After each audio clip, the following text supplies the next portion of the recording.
Ex-alcoholics, what made you stop drinking? When I was 16, my whole family died in a car accident. I was the only one who made it. One second, we were driving home from my sister's soccer game, laughing at something dumb. The next, I woke up in a hospital bed with a doctor standing over me, looking like he didn't want to be the one to say it. After that, I shut down. I had no close family, so they put me in foster care. The people who took me in barely acknowledged me. They made me sleep in the shed when I pissed them off. Some nights, I went to bed hungry.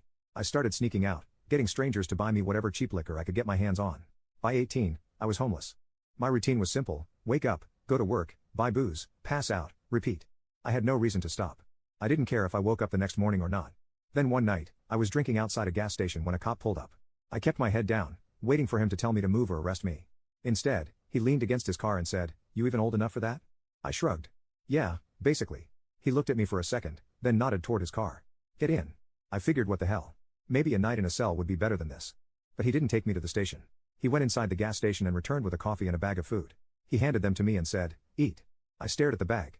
It had been a while since someone told me to eat like they actually cared. I didn't say much, but he got me to talk. I told him I had no home, nothing. He listened, then told me to wait at the station until his shift ended. That night, he brought me to his place.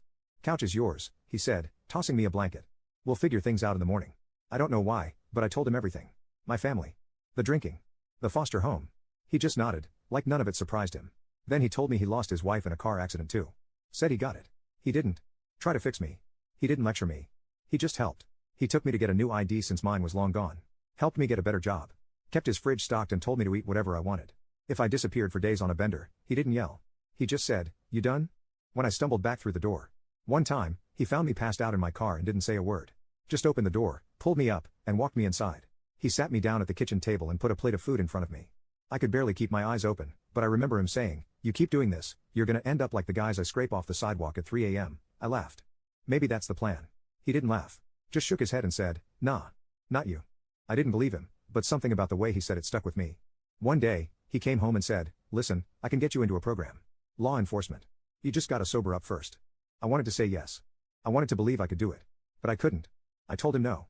Then one night, he didn't come home. The next morning, I saw the headline. A cop was shot in the line of duty. My stomach dropped. I ran to the hospital and pushed past the nurses until I found his room. He was unconscious, hooked up to machines. They said he'd live, but he'd need help. I told them I'd do it. For weeks, I took care of everything. Cooked. Cleaned. Picked up his meds. Made sure he got to his appointments. I barely thought about drinking. It just didn't seem important anymore. One night, he looked at me and said, "Hey, when did you quit?" I blinked. "Quit what?" He smirked. "I haven't seen you drunk in weeks." I hadn't even noticed. He clapped a hand on my shoulder and said, "That's what a real man does." After he healed, I told him I wanted to join the program. He helped me get in, and we became family. Eventually, I became a cop, too. That was 7 years ago, and I haven't thought of having a sip since.